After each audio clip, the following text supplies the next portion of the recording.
Welcome to the New Indian Express. These days, it is natural for us to use artificial intelligence. There's a lot of buzz around it. We use ChatGPT, Gemini AI, Perplexity, Claude, even on our smartphones. It's very natural for us to ask Siri for directions or play a song. But whenever we do that, we don't even think what it took for all this to materialize. We take it all for granted. We should be proud that one Indian from humble origins, one of the godfathers of artificial intelligence. He is none other than Dr. Raj Reddy, born in a small village in Chittoor district of Andhra Pradesh. He learned alphabet by writing in the sand way back in the 1940s during the Second World War. Now imagine a child from those humble beginnings going to Stanford to do his PhD under the likes of John McCarthy and teaching a computer. This was in 1960s, early 1960s, teaching a computer how to understand human speech. Dr. Raj Reddy has gone on to win the Turing Prize. It is equivalent to the Nobel in the world of computing. He is instrumental behind many of the things that we see now in artificial intelligence. He was the one who founded the Carnegie Mellon Robotic Institute. He has been associated with Carnegie Mellon University for the last over 50 years. So we are proud to bring to you an interview with the man himself. In this world of artificial intelligence, at this inflection point, you will find his views, his life, in his own words, inspiring and insightful. Ahead of this National Science Day, enjoy these interviews. Dr. Reddy, it is a great pleasure to talk to you. My pleasure. I have been going through your life, watched many of your lectures, and what struck me was that you were born in Andhra Pradesh Chittoor district, and at your school you learned alphabet writing on the sand. In the primary school. In the primary primary village, school, the village. in your village. Yes. And from there you went to Srikalahasti, stayed at your family friend's house. And from there you went to Loyola College. Now my question is, how did you get interested? What drew you to studies, first of all? At that age in Loyola College, you said there was a difficult period for you transitioning from Telugu-medium to English medium. It is a problem still faced by many people. Right. And what was your experience from your elementary, primary, high school to Loyola College? So I somehow naturally got attracted to mathematics, in particular geometry, theorems, and so on. And when I solved a theorem or proved a rider or something, it gave me pleasure that I was able to solve it, And I think that's what motivated me. But more importantly, I was naturally curious. Whatever, in any book or any paper I could get my hands on, I would read it. Try to read it. I don't understand almost all of it, and that was a natural part of my psychology, I guess. And so. By the time I graduated from Kalyan High School, I was well trained, I think, but in Telugu-medium. And therefore, when I went to Loyola College, where it was all English medium, especially spoken by foreign speakers like Italian, Irish, and Scottish priests, Jesuit priests, and they would have their own accent, and I didn't understand anything what they were saying. And but the thing that saved me was they were teaching to the syllabus in a textbook, and so I could actually go read the textbook, even though it was in English. I knew enough English, but not fluent in the way you would be able to speak. Why I'm asking this question is that most of the students who come from Telugu medium to English medium, even now, are somehow afraid. It is not that they can't understand. They are just afraid. The fear creeps in. I was not afraid. I was just frustrated. I said I didn't understand what the hell they were saying, and then I would have to do the homework or hand in an assignment, and to figure out what to do with the assignment, I would go read the chapter in physics book or something. The thing that saved me was there would be an example in the text itself of how to work out a solution. Yeah. And seeing that step-by-step solution is not the solution I was supposed to come up with, but gave me the idea that I need to figure out step by step what towards the goal of the solution problem, and that's what I did, and obviously mostly successfully, and that in turn was what led to. I was not afraid, but I said I will. You took it as a challenge. Yeah, I guess I never thought of it internally as a challenge. But it was just I have to do this. I have to submit it tomorrow, Yeah. and so I just went through and tried to do it, and that's what happened. From there, you went to Guindy Engineering College. Right? Yes, And from there, you went to the Commonwealth right, for an internship in Australia. right, I mean, during your engineering, I think, right, do you remember any particular turning point? You took civil engineering, but right, do you remember when that is the age when that intellectual curiosity peaks? That age. right. Yeah. Can you recall any such moments in your college days?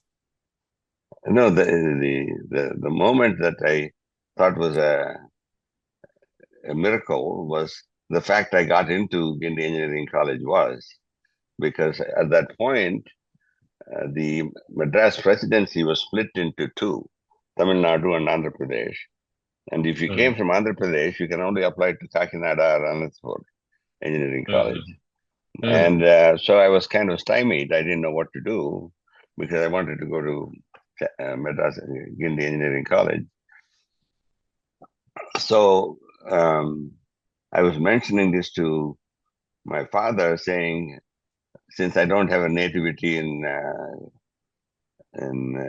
Sengalpur district or something, mm, I can't go to. So he said, no, we have lands. I wonder if that satisfies. It turned out I was born in this village, which is near three districts: Chengalpat, yeah. Nellore, and Chittor. We had lands in all the three districts at that time, Mm, and that was kind of a unexpected bonus yeah. that kind of led me on.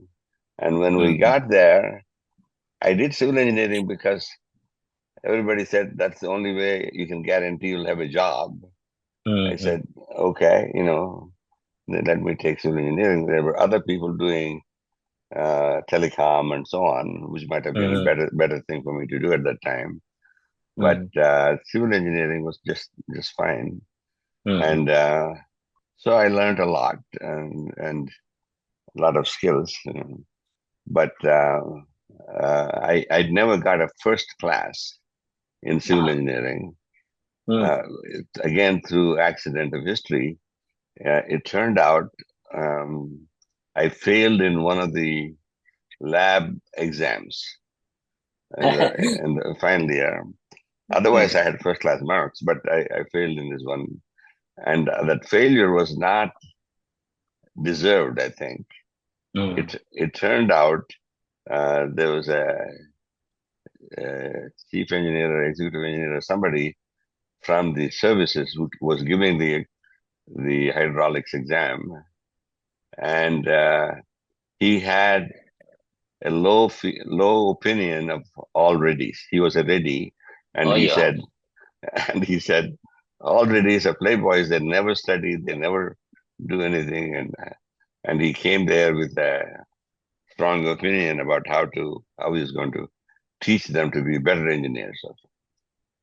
And so he failed me. And so I never I couldn't get a first class, therefore. But it didn't matter when I went to Australia and applied to University of New South Wales. By that time, they never really looked at your marks, and they looked at your experience and what you were Mm. doing. And more importantly, the the my advisor was the head of the department, Stan Hall, who came back from a sabbatical from England, where Mhm. he was actually using computers, and as luck would have it, University of New South Wales at the same time bought a um, what is called English manufactured computer, English A Deuce electric, computer that you said. A Deuce English, computer or something. Yeah. yeah, English Deuce, electric, Deuce. Yeah, I know. English electric Mark Deuce 2. Deuce Mm. came from Ace. Ace was the original design that Turing did, um, Mhm. where he kind of laid out the instruction set and so on. And this was the next generation version of it. That was all. But you took civil engineering again in PG in New South Wales, sir? Yes, I did, Yeah. and in fact, um, my thesis was something about helical structures, Mhm. stress and something like that. I forget it. I used to know it well, But how did you get but into these computers now? because what happened was I worked with Stan Hall. The first day I saw him, he said, "I'm going to the computer center. Come with me." And he was writing a program to do structural analysis. And as he wrote the program, he explained what he was doing step by step, saying we need to take this structural design thing and multiply it by this. So I understood most of what he was doing. And after I did this for a week, I was good enough, to be able to do the same thing or whatever he needed to be done. So he said, now you don't need to. I don't need to go to the computer center all night. Why don't you go and do this Mm. work and then bring back the result tomorrow? And I became his programmer for the year. But more importantly, uh, I, I had to kind of So do was that the first time? first time. Was that the I can first time that you saw a computer? When I first went on the first day I went there. That was the first time I saw what you would call an electronic digital computer today. But it was the size of a large room, and it had a display. It was making music. I said, "How can it make music?" Oh, And apparently, the somebody figured out the interference is caused by the signals was mhm. generating musical sounds or signals that were generating sound was so they transformed the noise into some signal, which then they put connected to this speaker, and it came out sounding like music. And so all of that So was this quite was quite so this was in surprising. 1950. This was in 1958, 54, something like that. It was in 1959-60. By the time I Yes. was doing that, this would be, yeah, 59-60. And the computer was very interesting. It was all vacuum tubes. At that time, the reason it was so Mm. big was it was all vacuum tube electronics, Yeah. and semiconductors were just coming in. And the Mm. first semiconductor computer that came out was from IBM. It was called IBM 1401, and another equivalent scientific computer called IBM 1620. And by that time, I finished my degree and went looking for a job. And IBM was happy to see somebody knew something about computers, and they hired me as a scientific applied science representative. What was the reaction of your parents? Did they expect that you would go abroad and do all this, even at that time in Australia when you went there Yeah. and joined But IBM? yeah, my parents were from some village. My father never went past school. I think he stopped at the Mm, ninth grade or something. My mother probably never went to school, but they were literate. They could read and write, and mm, in fact, I learned a lot from them. But they, they was kind of surprised even mm. from earlier when I was in Guindy Engineering College. I joined the air wing of the NCC, Ah, uh, and there, you have to learn to fly planes. And I was flying planes in mm, 1956 mm. and 57. These are tiger moths. And once I was on a solo flying mission, I detoured from my flight path to Mm. go visit my village, Ah, and then go from there to Tirupati, did production around the okay. temple, and then went to the thing. And my parents were amazed, I'm sure, at that time. Mm, But when I went back to see them, they didn't say a thing. They said you shouldn't have done that, or it looked very mm, interesting. Nothing. They mm. behaved as though they expected it from me.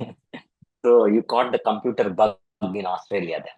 When you were at Yes. IBM, first in New South Wales, when you were working on that computer. Yeah. In the University of New South Wales is when I got the bug Yeah. using English Electric Juice Mark II, Mm. but I got to get more experience and with at IBM for 3 years. But what made you choose Stanford thereafter? Because mostly our mentality, I mean, most of us, not yours exactly, but even now, our people first look for a job. Right. And once they get a job, they want to go up in the job, this company, that company. But you chose research and you went to So Stanford for your PhD. Why? yeah, again, it's all the power of suggestion. My maternal uncle, my mother's brother, was my inspiration in school and college. And he said, you should get a PhD. And Mm, why? Because it turned out my cousin, who was about 4 years older to me, also went to Guindy and then went to IIT Kharagpur and then ended up in Stanford working on in fact, he was one of the early designers of silicon mhm, semiconductors. So he said, he's gone to Stanford, he's getting his PhD. You should do the same thing, or mm, something like that. Or not, he didn't say you should do the same thing. He said, wouldn't it be wonderful if you also got to Stanford, mhm, which I did. And so that's how I ended up at Stanford. But mhm, also, a more frivolous answer is I was reading papers about artificial intelligence when I was mhm, working at IBM, mhm, and there were three places that was doing research in AI. One of them is Stanford, the other one is MIT, and the third one is Carnegie Mellon. MIT had Marvin Minsky, Carnegie Mellon had Newell and Simon, and Stanford had John McCarthy. So I had to pick one, and this was the one I got admitted to. And at that time, if you said, do you want to work on computer science at artificial intelligence, then no department of computer science that you could apply to. They came later. mhm, And so I had to apply to, at Stanford, it was in the mathematics department. mhm. So I had to apply for a PhD in mathematics. And, but the committee of computer science faculty reviewed it and admitted me to the computer science program. But and I ended up going there because John McCarthy was there. So you had a clear idea about that, what you are going to study. I want to do this. I didn't have a clear idea. I said, wouldn't this be wonderful if I could work on this problem of artificial intelligence? And I didn't know what I needed to do or how I was going to get there, but I was reasonably confident that I could work on the problem. It never occurred to me that I can't do something. That was the crucial thing, I think. Yeah. And whatever it is, even now, if you just ask me, can we work on X, which Praveen often does, and I say, yeah, well, let's do that. Kind of thing. Yeah. That's a great attitude. And once you were in Stanford, I mean, Yeah. how did you start first? The beginning, when you went there, were you overwhelmed looking at everything? Because you went from Madras to Australia and from there to Stanford. By which time, I think you must have had a fairly good idea about foreign universities. I mean, I was never overwhelmed. I was not overwhelmed when I went from my village to the city, to Srikalahasti. I was not overwhelmed when I went from there to Loyola College in Madras, and or when I went from Chennai to Australia. It was different, and there's nothing I can do about it being different. yeah. So it was somehow natural acceptance, and then followed to what I found at Stanford. And I remember the first day, because I came from IBM, where in IBM there has a strict dress code. You had to wear a black suit, blue or black, and black tie, and black shoes and socks. You had to look very professional. And you cannot smoke or drink during office hours. Really. Oh. And so I said, okay, I can do that. And so I came to Stanford. The first day, I wore a suit and a tie and black shoes and so on. And I walked into the lounge, and there were all these kids, not kids, they were all older people. Some of them were already, in the working at Stanford Folio Hall. They were all wearing, anything. This is in the 63, right? 1963. And they were all wearing, jeans and T-shirts and whatever. And I stuck out like a sore thumb, and I felt embarrassed. And they looked at me strangely, but they didn't laugh at me or anything. They just said, "Guy, come on in," and talked and so on. We're not. If I had gone to some other place, not a university, educated people and so on, who knows what it might have been? They might have kind of yeah. Made a fool of me or something.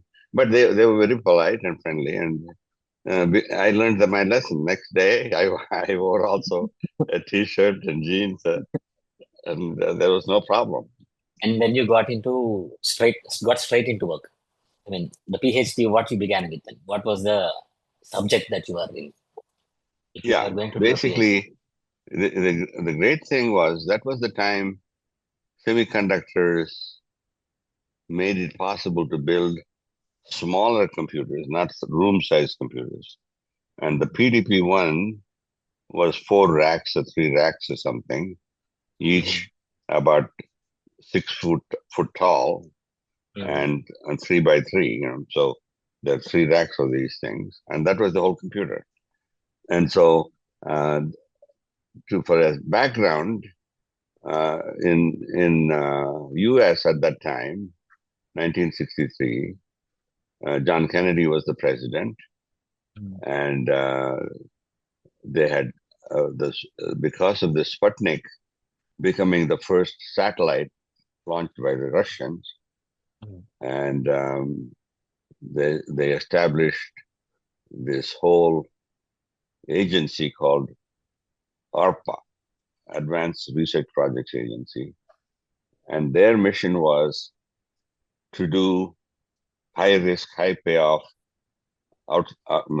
things that are outside of the normal mission of it. And so they were given a huge amount of funding relative to, and say, do AI research, or to John McCarthy or Minsky or something. And they were all about 3 major universities, the only universities with well-known names. And the person that was running DARPA at the time is another scientist. His name is J.C.R. Licklider. And Licklider was a professor at MIT. And if you Google him, you'll find he was the one that talked about internet. He called it intergalactic internet or something like that, connecting computers that can do all kinds of things. I think he did not anticipate it becoming what it is today, but this was, he was a professor at MIT, joined DARPA, and became the head of the information processing office, and he had a fundamental impact. And then he hired very smart people like Ivan Sutherland, who since is known as the father of graphics, Larry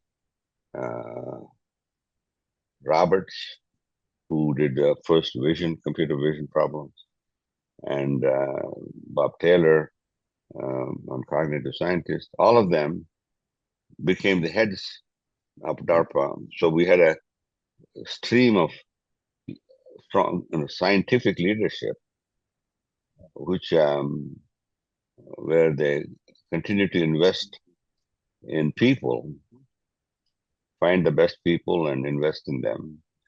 And that was, so I landed there. That was the first year. 1963 was the first year they started funding AI.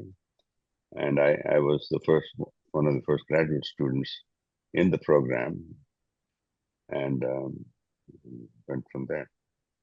You started working on speech recognition. Perfect. No, I didn't. I was taking courses with John McCarthy and others. And then suddenly one day we had this brand new computer. I having worked on computers before, where I used to work, IBM computers, you would rent them for $1,000 an hour. Wow. In those days, $1,000 an hour. In those days. And that computer today is 1,000th of what is in your smartphone. And anyway, the result was this computer came, and among other things, most computers just do number crunching. This one came with a analog to digital converter. That means when you speak, the changes in air pressure can be captured in a microphone, and that microphone generates a signal which goes to the speaker normally. But in this case, it can go to an A to D converter, goes into the computer.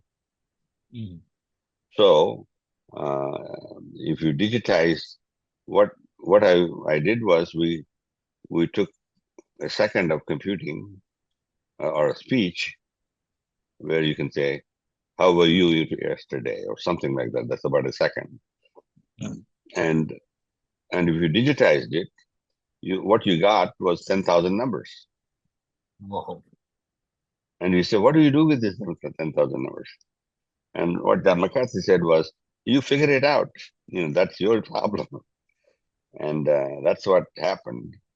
And so it so happened, having grown up in an Indian system, I was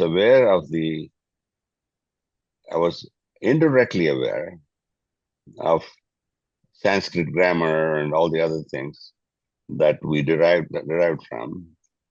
Things like Sandhi, where between when you have and that you cannot end or begin with vowels and so on. Now you can, but so if 2 vowels came together in your speech, you have to insert a consonant. That's how when you speak, that's what happens. I didn't know at that time, but since then, I learned that there was a great linguist called Panini in Sanskrit, who specified all the rules for juncture. Sandhi is juncture of how two sounds come together when you speak. Yeah. So that's what happened. So you started training the computer recognition. You were developing speech recognition. No? You were working on that, right? By using words, saying so that the computer repeats and recognizes and repeats the same, right? At that time, I was not trying to repeat it, although I could play it back. I could use a computer as a recorder. I was trying to recognize what I said. So I said, let me see if I can make it recognize the vowels, Indian vowels, a, e, u, right? And consonants. And so that's how I started the problem of speech recognition, starting with vowels and consonants. And so that was what this hearsay that I read about. I mean, you worked on that first. The hearsay was number two. Here, the work I did at Stanford was recorded in a documentary called Here. You'll find it on YouTube, I'm sure. Otherwise, Praveen can probably get it for you. And Here was the first video where we demonstrated, after 3 years or 4 years of work, you could actually not only say the vowels and sound, actually you could say a whole sentence, like pick up the big block at the bottom right corner, to a computer. And a robot I was in Stanford AI Labs, right? I was working on speech, somebody else was working on computer vision, somebody else was working on robotics, and it would hear my command and go and execute the command. For that, it needed to see what is the bottom right corner, how to find it, and then instruct a robot arm to go pick it up. And we did all of that. I think it was in 1968. So it took me 5 years to get from knowing nothing about speech to get to a stage where we can actually use voice commands. And the result of all of that is in a documentary called Here, Hear,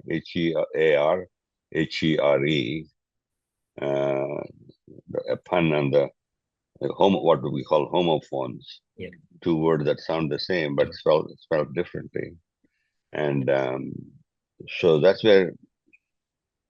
what we did at when I was at Stanford. By that time, I had gotten my PhD in 1966, and I was hired as an assistant professor at Stanford in the same department. And so already this was the work of some of my students and with me, and we demonstrated that at the Fall Joint Computer Conference in 1968. And it was quite dramatic, but there was another even more dramatic demonstration in that 1968 Fall Joint Computer Conference, where Larry Engelbart said, here is a mouse. And he was showing how a mouse can be used to edit documents and so on. And that was very dramatic. And he was able to do a live demonstration between the conference center and SRI lab, where he was kind of operating the computer. And it was quite dramatic. So I remember both of those. And if you were to historically review that time, that had more impact, immediate impact. I think in the long run, speech will also have major impact because it'll permit. Even now, in phones now, Siri says this and we interact with it. I think the origins of it goes back to your research. Right, absolutely.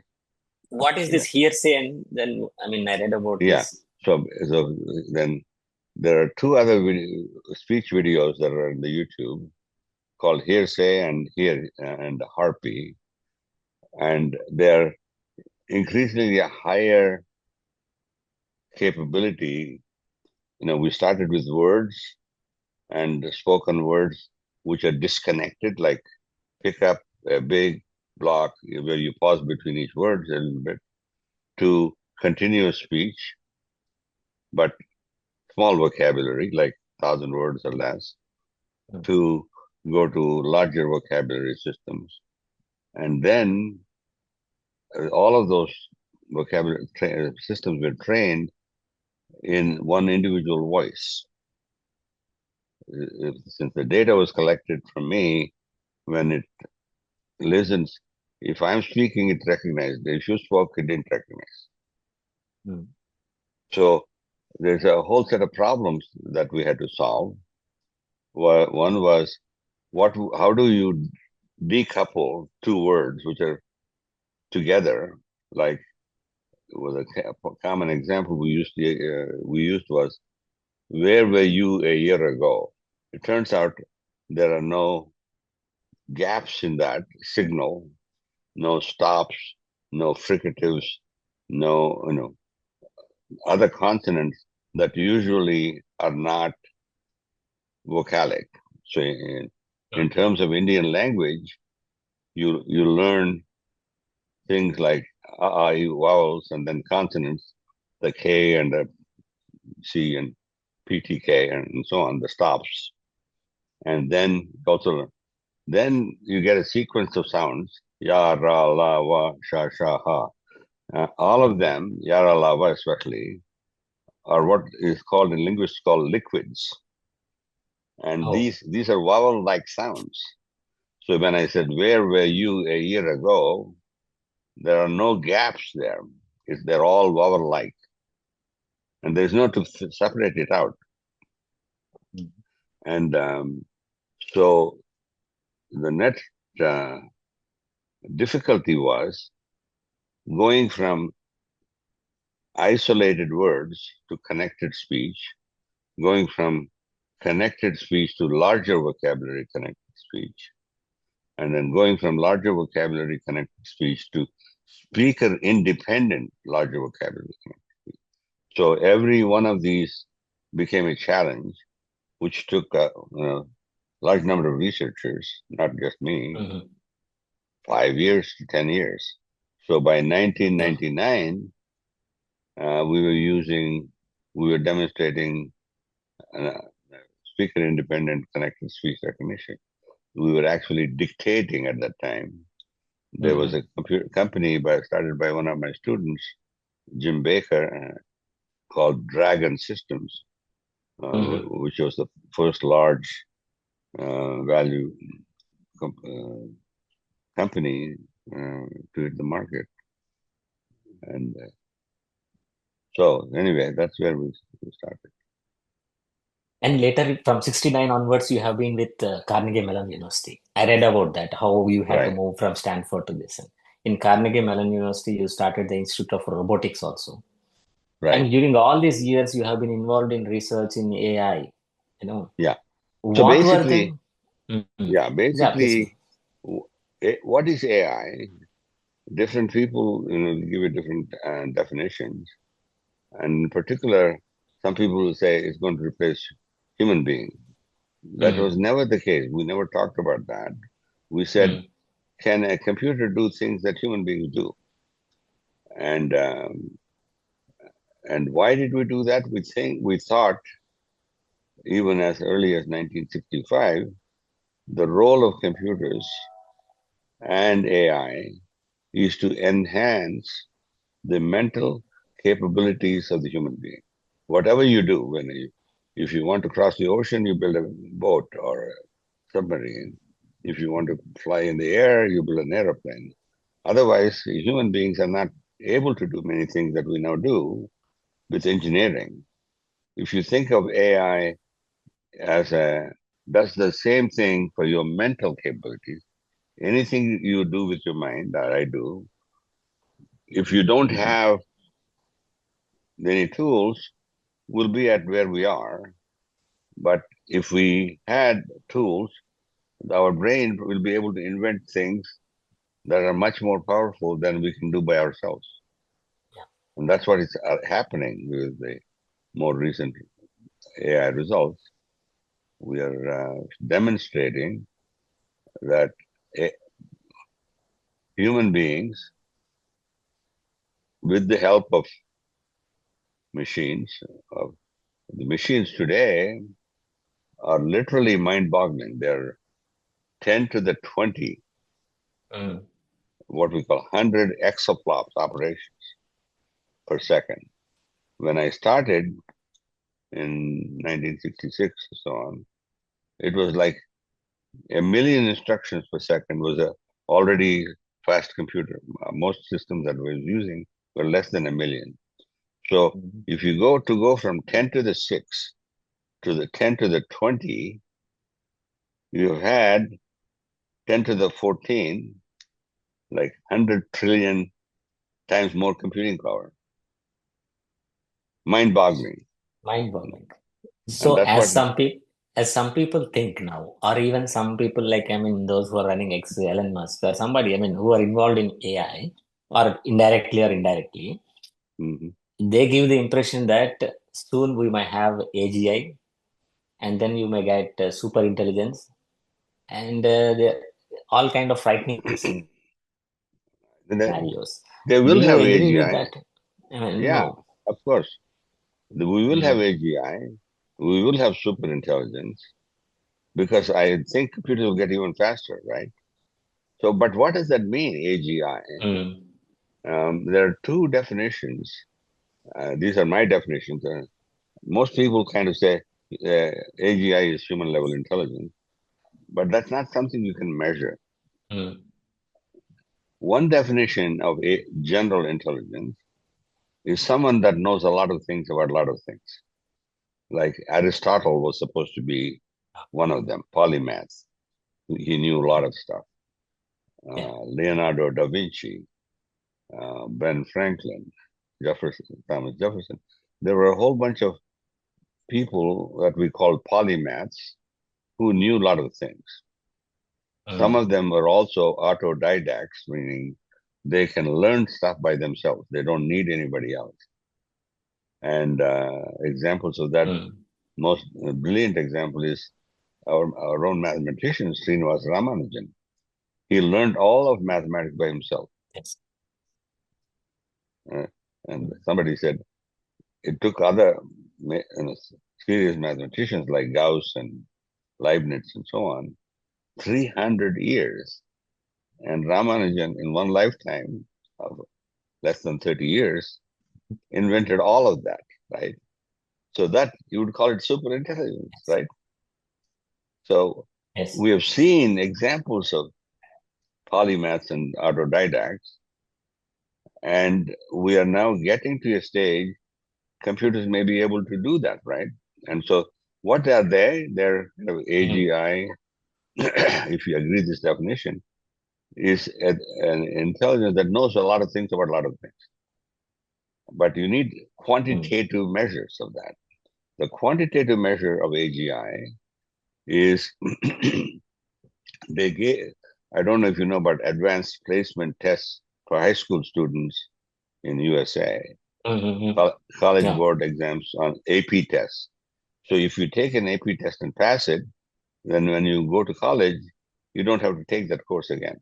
Mm, And so there are 38 such tests that people take, and most common ones are all in computer science, math, physics, chemistry, and mm, especially mathematics and so on, and all science. Then there's English, literature, mm, and so on. mm, Then there are other arcane subjects that don't not many people take, like mm, archaeology or something. mm, And so what they did was they gave all these 38 tests, actual tests, to all the three foundation models that are there today. The one from okay. OpenAI, one from Gemini, and one from called Claude. Anthropic. Anthropic. Anthropic. So those three did extremely well. They got A plus grade, 95% on science, math, physics, and chemistry, and so on. And they got a B in English and literature and history and things like that. And they got a C in archaeology and anthropology and things like that. So you know, that's not surprising to me because they got a C in those subjects because there's not enough data to learn from. You know, whereas in mathematics, we have hundreds of years of accumulated knowledge, which is all available on the web. So where we are today is people are predicting AGI and superintelligence, and I think it'll come to pass, but it won't happen tomorrow. It may take 20 years, it may take 50 years or 100 years, maybe not 100 years, something less than that. And when we have it, we will be able to make inventions and discoveries much faster, which we are already doing it now. And people then say, if there are super intelligences, they'll take over the world. That's a stupid expectation. They won't take it, or they will kill all of us. That's again doesn't make sense. Why? Because there are other species on the planet. We don't go around killing everything else around us.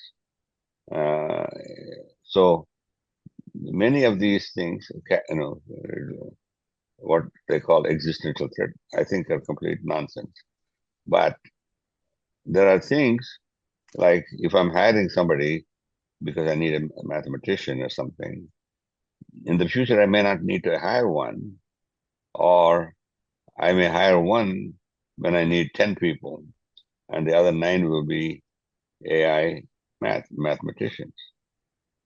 And so the expectation is that human beings will carry in their pocket a polymath autodidact where you can learn everything and do everything because you can learn from a tutor. If you have an Einstein in your pocket, every time you have a problem, you can just say, "What do I do?" and they'll tell you, and you do it. I can't do that now, right? If I go to school, I'm one of 50 people in the classroom, and I'm not going to be able to ask questions. That is the biggest challenge we have in the community today. Is we are trying to get to change. We need to change the entire education system. If you are a child, you can ask, if my AI companion will help me and will do everything that I need to do. Why should I go to school? Why should I go to grade 1, 2, 3, 4? And I can give you an answer, but before we do that, that is a serious issue, namely, what is the role of education? What is the role of specific syllabuses we have? I think most of the existing syllabus is completely useless in the future. We have to throw them out and start afresh with new set of ideas and new. So think of me as me and my AI companion.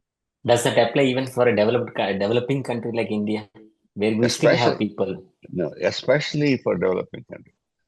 Think of, let us say we are all illiterate, ancient, but I have a AI companion speaking to me in my ear, and hey, we're going to do X, Y, or Z, whatever you want to do,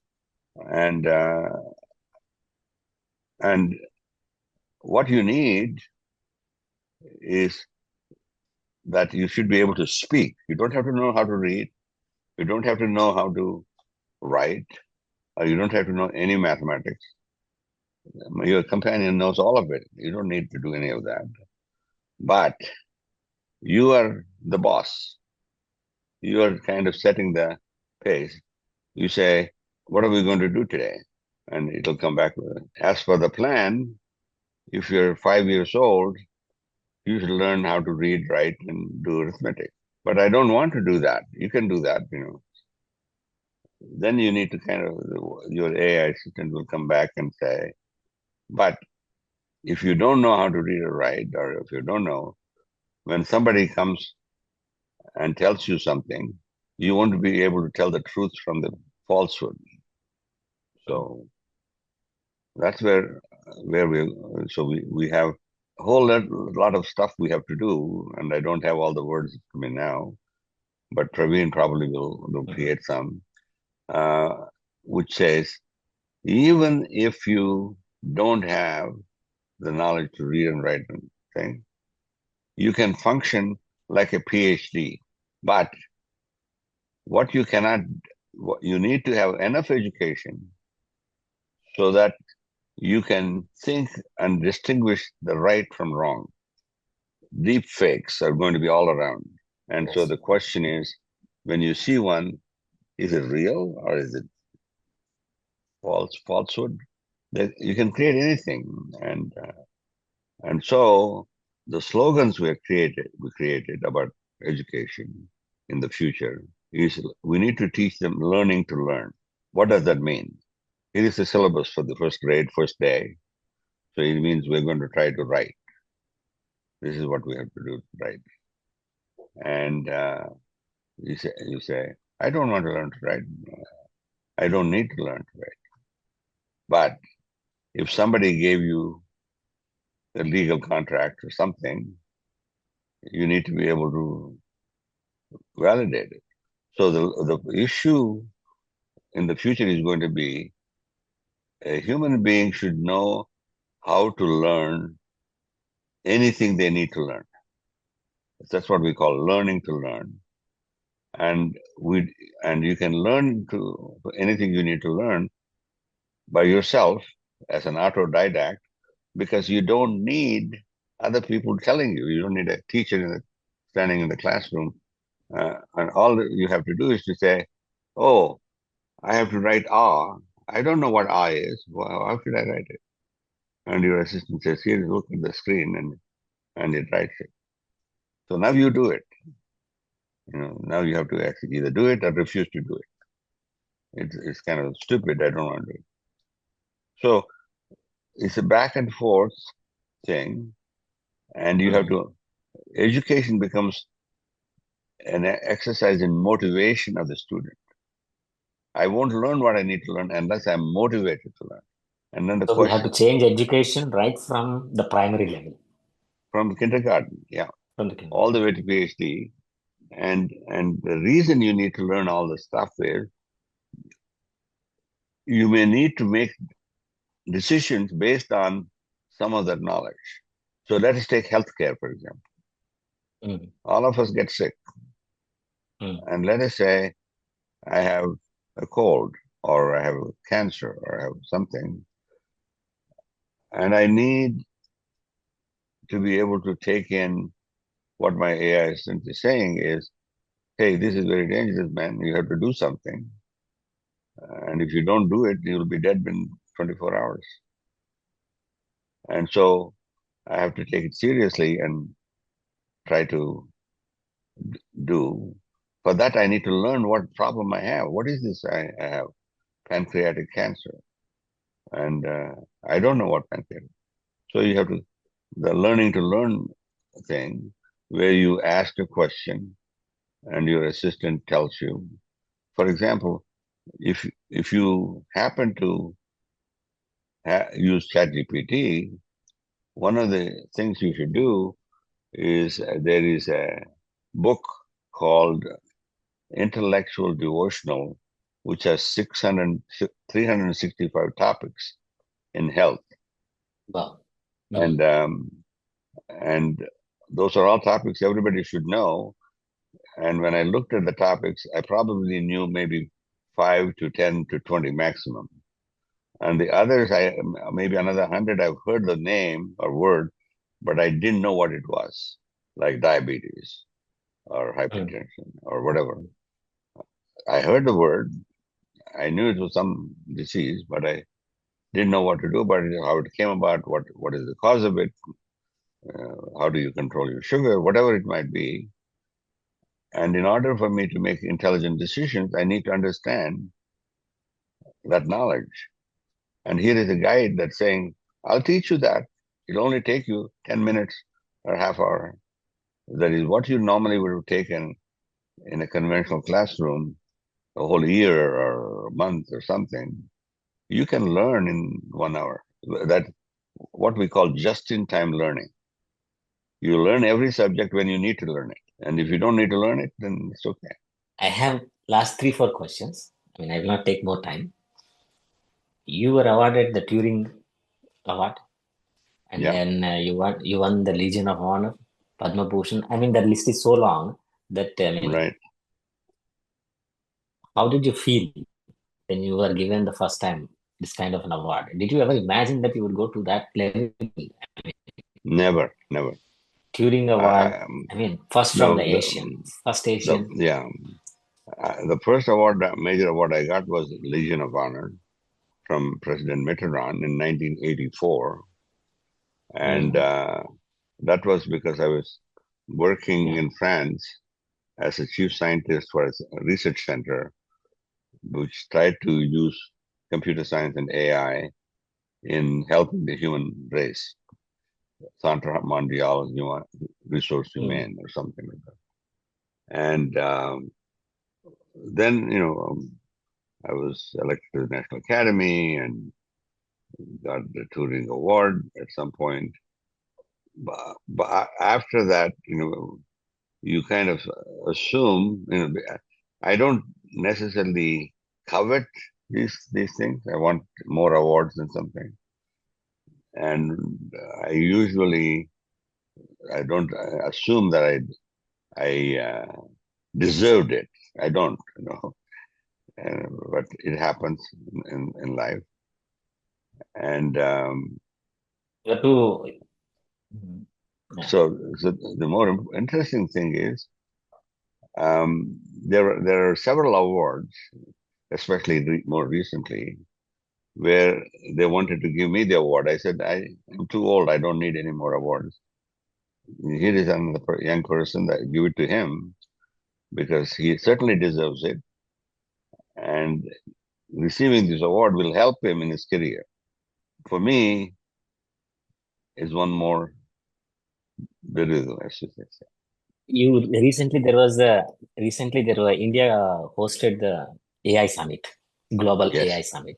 What were your impressions about it? What is your opinion on it? Because there is a big race among countries, among big right. corporations, among countries. I mean, No, where no, do we stand, and what is your opinion? no. I'm very happy we did it. It raised the awareness of AI in the country, and the government is also investing a lot of money, which I think is important to be at the forefront of this technology. And unlike others, we have a huge benefit to be had from it. So, for example, people talk about AGI, right? We talked about. Yes. For most people, why do you need AGI? In our case, I call it multilingual AGI. If Mm. the definition is, can you read any book, watch any movie, talk to anyone in any language, anywhere in the world? So if the technology exists already, Mhm. and if we can actually perfect it and make it easy for people to use, just like we're using Zoom today, Mm. that would be fantastic. And Yes. that would benefit India a lot more than having some general intelligence taking, anthropology tests in college board exams. And how next 5-10 years, man? Yeah, How do you see the future panning out regarding regarding AI especially? Your vision of what may happen and what you would like to happen, what you would like to see. I think many of the things that are being predicted will happen.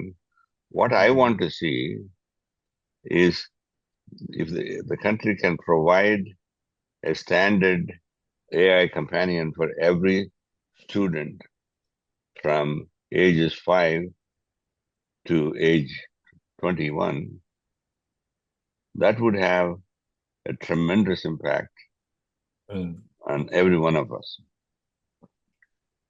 And I think because what people are discovering with ChatGPT already, you can ask it any question, it'll give you an answer which is reasonable. What we need to teach the children, school-going children, is they should also ask questions rather than just being told what they should learn. And the way you start it is to say, here is the syllabus. Do you know what this is? If you know, answer these questions. If you don't know, listen to this video and then we'll ask. So it's a dialogue-based learning, conversational learning, rather than sitting in a classroom with a lecture. That's what I am looking forward to in the future. Yeah. You have been involved in our education also. You played a pivotal role in Triple IT Hyderabad and the Rajiv Gandhi University of Knowledge and Technology and this thing. What is your idea? I mean, can you elaborate about your association with the Triple IT Hyderabad? There is a Dr. Raj Center there also, chair. Rajiv Sangal. No, Triple IT Hyderabad was created by Chief Minister Chandrababu Naidu in 98.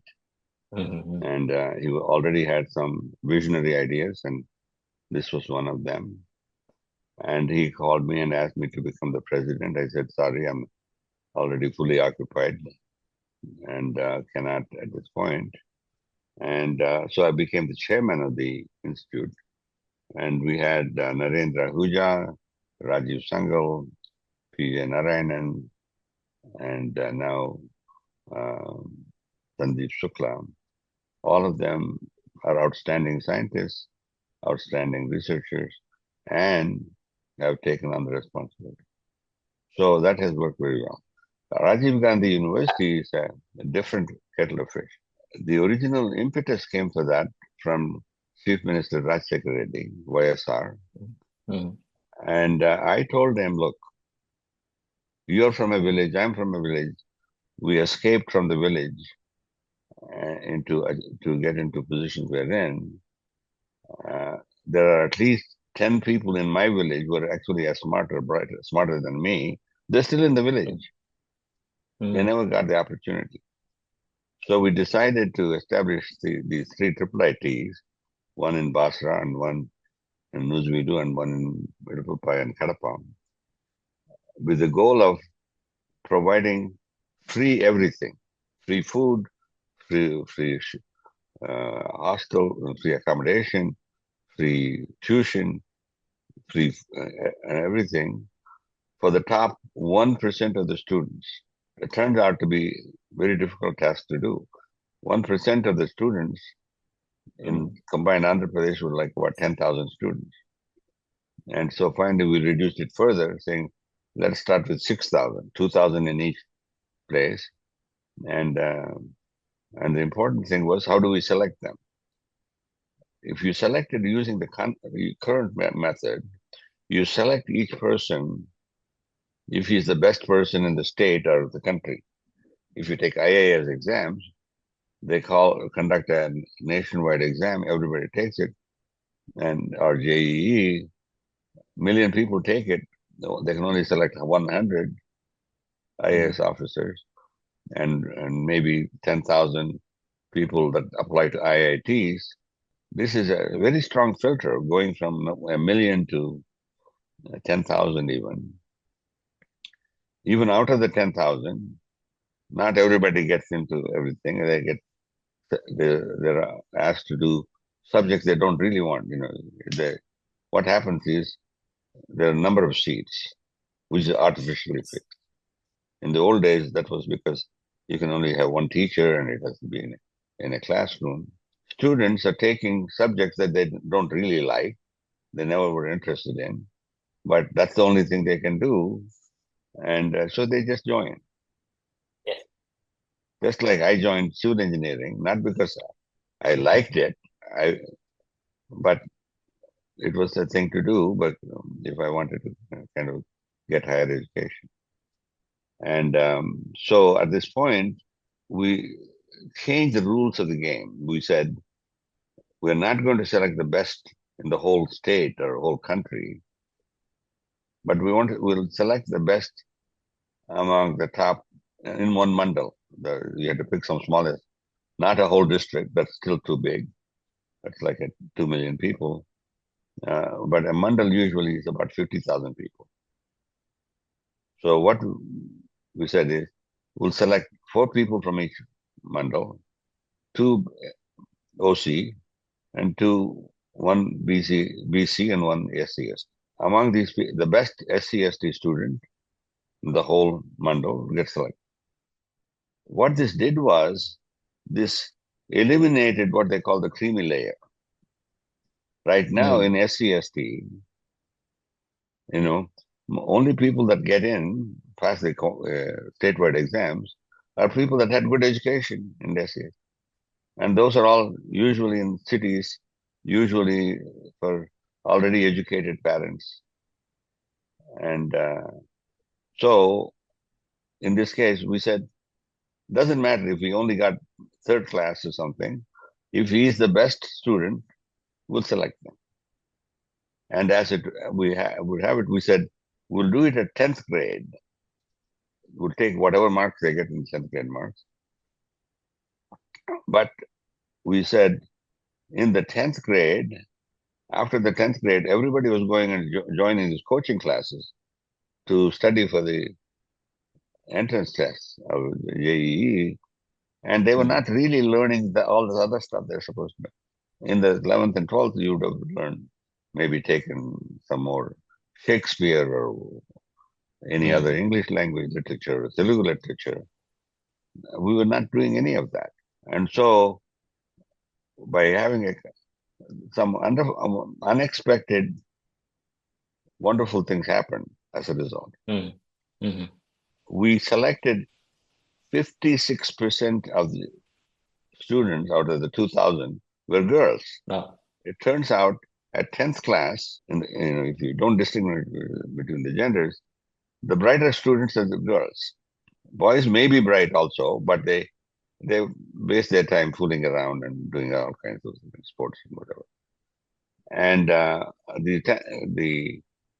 this was, I said, we have a reservation for 30%. We have already 56. We don't have to worry about this. So but also giving them all free food and free accommodation. They were getting much better nutritious food, and they all became more healthier. When they came, they were anemic and all kinds of health problems that we did not anticipate. And so, in that sense, Rajiv Gandhi University has been a great experiment. But unfortunately, the biggest problem was the person who was the champion of it died. Dr. YSR died 1 year afterwards. And I don't know if you remember the next chief minister, I forget now what is the name, I know him. And he called me. Huh? Rosayan. Very fine gentleman. He called me and said, Dr. Reddy, or I don't know what he called me, but we have a problem. We are admitting the students. There is no resources, no hostel space, no nothing. Can we reduce it to 1,000? I said, okay, that's what you want to do. And so for 2-3 years, we only had 1,000 students going into each college, each of the 3. So we went from 6,000 to 3,000. And then now slowly, because it's so popular, basically, there was a collector in Adilabad who went to educate in Basra, who went to some village, and asked the students, "What do you want to be when you grow up?" And this young girl got up and said, "I want to go to RGUKT." And the collector didn't know who RGUKT was, but it was, and it took him some time to find out. And that's what, and the same kinds of things. There were people, even now I run into, but where they were flying in business class from Hyderabad to Seattle. Mhm. And another friend of mine was going in the same place. And he said, "Oh, I'm from RGUKT. I'm working for some company, not Microsoft, and they're promoted me. They're sending me to Seattle to work on." And when you hear these things, it makes you feel good. We have created opportunities for many people who would never have gotten that opportunity. True. And there were things I did that even professor people that we hired complained about. One was grading on the curve. And it used to be each professor would make up some exam and give it to the students and fail 60, 70% of them. And I said, I can give you a test where you'll get a 0%, because the test is all in Russian. You can't pass it. So, um, but in US, there is a thing called grading on the curve. On the general, everybody is intelligent. And some people learn faster, some people learn slower, some people are slow learners. It's not that they're stupid, they're slow learners. And if you're trying to give them different grades, you give them A, B, C, D, and that bottom 5%. You can only give 5% fail. Mm. You can't fail 60%. And even now, they call it moderation. When lots of people fail, the government gets involved and changes the rules, and Mm. more people pass. So that is, I think, there were things I said we're going to use grading on the curve, and that meant even people that got 20% passed. And I said, if you give them an exam, if you didn't teach them, and if you're teaching them something that they didn't learn, asking them to answer something. So after that, we tried to do several new things. All of them were kind of new in India, right? Mm. Grading on the curve and stuff. Right now, the great thing about AI is you don't have to use those measures at all. The way you measure people is, do you know the stuff? How many? And what Praveen and I are trying to create is, in any given, you only need to spend one day on every topic we want to teach you. In a year of 365 days, you have the opportunity to learn 250 subjects. They can all be computer science, they can all be math if you want. But in general, you have the flexibility of learning anything. And and if I had 250 subjects, some of them are swimming and athletics, and some of them were music and playing piano or violin or something. I never get that opportunity. Current syllabus is so structured. I am not given the option to learn any music. They don't think it's important. And what we need to do is, since all the usual topics you can learn within a short period in just-in-time learning, you should learn all the other things that are useful in life, and also, including cooking. How can you make sambar or rasam or good food? Because all of us need to know how to do that. So one final, before we wrap up, what is your advice to students now? What is your general advice to Yeah, students now? my advice to students is, get your parents to buy you a smartphone, download Google Gemini app. If you don't know how to do it, you should learn that minimum thing, or when you buy it, it'll come already downloaded. And then all you have to do is ask it, saying, how do I download another app from ChatGPT, OpenAI? It'll tell you. And so you can start with things that you need, and then you say, now I have this, what do you want me to do? It'll kind of say, if you're learning this stuff, here are some subjects you should learn. But since you don't know how to read and write, I will read them to you. Tell me which one sounds interesting. That's how I got into AI. I was reading the papers in computing at that time. I saw these bunch of papers by people called Minsky, McCarthy, Newell, and Simon. I said, yeah, that sounds interesting, and got involved.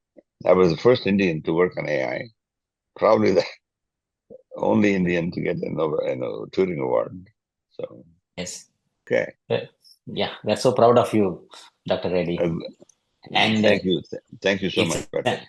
it's an absolute pleasure talking to you, and also grateful to you for sparing your time. No problem. Thank you.